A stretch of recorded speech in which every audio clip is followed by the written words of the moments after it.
HRPA में आप सभी का स्वागत है। अभी फिर एक वीडियोस देखें तो हमें याद आया है वो ऑर्गेनिक खेती। देखिए अभी एक कुछ वीडियोस देखे जिसमें देखे काफ़ी अच्छी टेरेस मेंटेन किए हुए हैं लोग। हम तो यहाँ पे 2015 में ऑर्गेनिक ट्राई मारे नहीं हुआ, वर्मी कंपोस्ट मिट्टी में वो नहीं हुआ तो हम वो पत्तियाँ वगैरह सड़ा के पूजा में जो हम मंगाते थे और अदर, फिर हम अपना मैरीगोल्ड सबसे पहले लगाए थे, फिर तुलसी लगाए धीरे धीरे करके, क्योंकि टेरेस पे उस समय मंकी रहने नहीं देता था तो हम नहीं ट्राई कर पाए क्योंकि ससुर जी थे मेरे। और ससुर जी थे तो क्या होता है ना कि लड़की है, बहू है, अपने मन का टाइप का मटेरियल। ऑर्गेनिक खेती मेरे लिए कोई बहुत नया नहीं है। मेरे यहाँ 2002 से होता है, मायके में होता था, आगे ही ज़मीन। वो ईंट भट्टे वाली जो मिट्टी नहीं होती है जो जल जाती है, काफ़ी बेकार हो जाती है, उस मिट्टी पे हमारे यहाँ ऑर्गेनिक बना के खेती मेरे बाबूजी करते थे। और मेरा एक भाई है, साइंटिस्ट था, MSc भी टॉपर था और BHU से PhD किया, उसे सीनियर रिसर्च फेलोशिप मिली फॉरेन जाने के लिए, लेकिन नहीं किया। फिर वो CID में भी साइंटिस्ट का वो जो होता है वो उसको क्वालिफाई किया। हम बोले उसको काफ़ी कि उसे ज्वाइन कर लो और अपना स्टार्टअप कर लेना, लेकिन नहीं माना। वो बड़े भाई साहब किसी वहाँ भी निकाल लिया था, तो बड़े भाई साहब बोले कि वहीं ज्वाइन करो, तो वहाँ किया वो।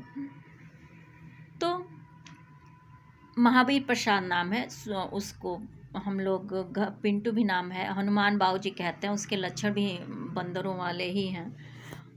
तो वो सब करते थे, हम भी उसमें तुलसी की बागवानी करते थे, मैरीगोल्ड लगाते थे, दुर्वा वगैरह लगाते थे। मेरे यहाँ हर चीज़ आगे रहती थी, तो हमें कोई नया नहीं था कि हम न जानते हों। उसके पहले 1994 में हम जहाँ रहते थे, BHU के रीडर थे, उनके यहाँ भी तो अजवाइन की पत्तियाँ वगैरह गमले में रहती थी। तो हम उस समय भी आम्रपाली, मतलब मोहल्ले में कोई कोई आम्रपाली लगाया हो या फिर कुछ ऐसा, तो हम उससे भी नॉलेज लेते थे। और हम साइंस के पढ़ते नहीं थे, उन चीज़ों पे एक्सपेरिमेंट भी करते थे। तो ये सब चीज़ें हमें बहुत पहले पता है, लेकिन इतना बढ़िया मैनेज करके लोग जो कर रहे हैं वो उतना, हम तो जैसे धूल से बनाते हैं ना, तो मेरे में प्रोसेस वाइज लगता है। और मेरा इजी मैटर क्या है कि मान लीजिए अभी एक लड़का भी था जो दिखाया कि कई लेयर में वो सड़ाना। हम भी क्या करते हैं, मटर बहुत ज़्यादा हुआ, एक लेयर मिट्टी डालेंगे, उसके नीचे ऊपर वो डाल देते हैं ऑर्गेनिक खाद। इन रियलिटी ऑर्गेनिक खाद इसी तरह बनती है। और उसके बाद जो कंपोस्ट बना के सड़ा के डालते हैं वो तो ठीक है, वो एक्स्ट्रा मैनेज करता है, लेकिन ये भी काफ़ी अच्छा है। अब आप उस प्रोसेस से बचने के लिए, अगर आपके पास जगह नहीं है, आपको प्रॉब्लम है, रेस्पिरेटरी या फिर डिजीज़ हो जाती हैं, तो इस तरह आराम से सड़ाते रहिए और बहुत अच्छा रिज़ल्ट मिलेगा आपको। और जो हम जैसे बनाते हैं तो हमें नॉलेज रहता है, और प्रोडक्ट देख के हमें समझ में आ जाता है कि NPK का कौन सा मैटर बेकार है, जिसकी वजह से मेरा प्रोडक्ट ख़राब हो रहा है। स्टार्टिंग में हमारा बहुत मन लगता था, इसलिए हर चीज़ बहुत अच्छा होता भी था। इस समय थोड़ा मेरा मन इधर उधर भटका हुआ है। हम अपना बिजनेस एक चाह रहे हैं कि मंथली इनकम हो, क्योंकि टेरेस गार्डन से हमारा इनकम का कोई इरादा है नहीं। उसको हमें बॉटनिकल गार्डन के रूप में ज़मीनों में मिल जाए तो हमें उसको डेवलप करना है। टेरेस गार्डन मेरे किचन के लिए इसलिए है क्योंकि हमें किडनी उडनी का हल्का फुल्का इन्फेक्शन है, बॉडी सूज जाती है कभी कभी, बहुत सारे उससे, जैसे जो लोग जानते हैं, सारी रिलेटेड प्रॉब्लम्स हमको हो जाती हैं, जो किडनी लीवर या फिर इन टाइप के इन्फेक्शंस के बारे में जानते हैं।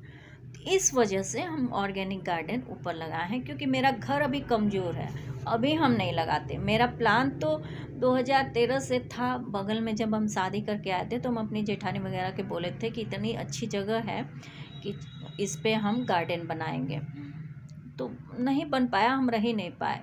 शादी करके आए थे उसी समय 20 दिन में बोल दिए थे। अब जेठानी वगैरह मटेरियल लोग या फिर जो भी होंगी अच्छी ही हैं, कोई दिक्कत नहीं है, बगल में रहती हैं, लोगों को लगा होगा अपने मन का या फिर कुछ इस टाइप का। हम उधर रह भी नहीं पाए तो बन भी नहीं पाया।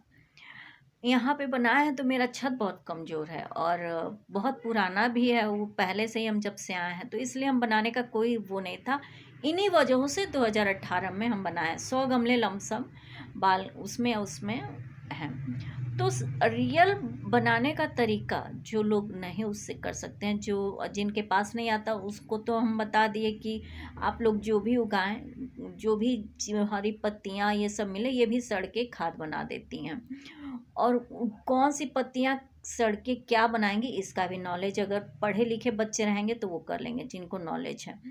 जिनको नहीं है वो जनरली डालें, पता कर लेंगे, किसी से पूछ लें या प्रोडक्ट देख के आपको पता चल जाएगा।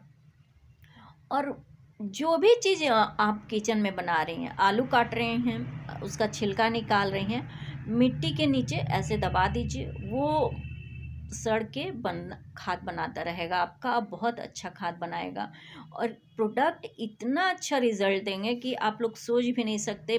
मार्केट से ख़रीदे हुए प्रोडक्ट जो कि हमें पता है और हम ये लंबे टाइम से कर रहे हैं, ये एक्सपेरिमेंट किया हुआ है, सक्सेस है, बहुत पहले से सक्सेस है, इसलिए हम इसको बोल रहे हैं। एक्चुअली ये पैसे वालों के लिए हम नहीं शुरू किए थे। शहर में वो लोग जो 50,000 रुपया महीना कमा रहे हैं, 15,000 रुपया महीना कमा रहे हैं, फैमिली बड़ी है और सब्जी में ही 10-15,000 खर्चा हो जाता है, दूध में 5,000 खर्चा हो जाता है या 10,000 खर्चा हो जाता है, बचता उनके पास कितना है।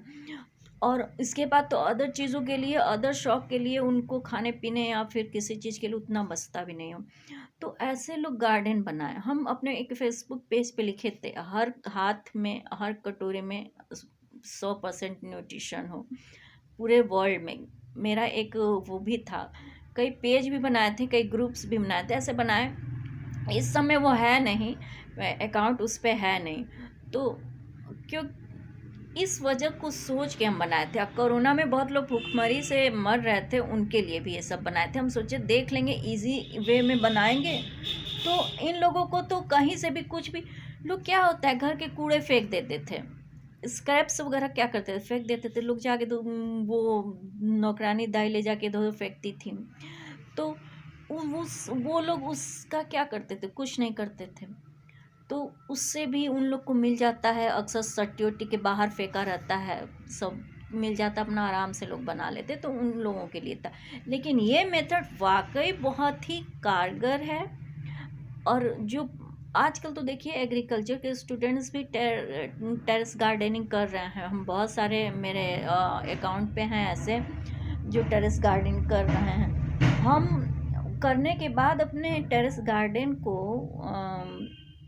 पढ़ाने के लिए ही सोचे कि ऑर्गेनिक का वो पढ़ा देंगे, फिर देखे कि बहुत सारे बच्चे अपना शुरू कर दिए, तो हम चुप मार के बैठ गए, क्योंकि मेरे बस का तो नहीं है। मेरी एक तो हेल्थ सही नहीं होती रहती है उतनी, और बाहर खुद ही सब कुछ करना रहता है, ऊपर से स्टूडेंट आएंगे नहीं, उसमें 4 बार चिल्लाओ। अभी तो हम जेडी लीगल एकेडमी पे सब बहुत सुसाइड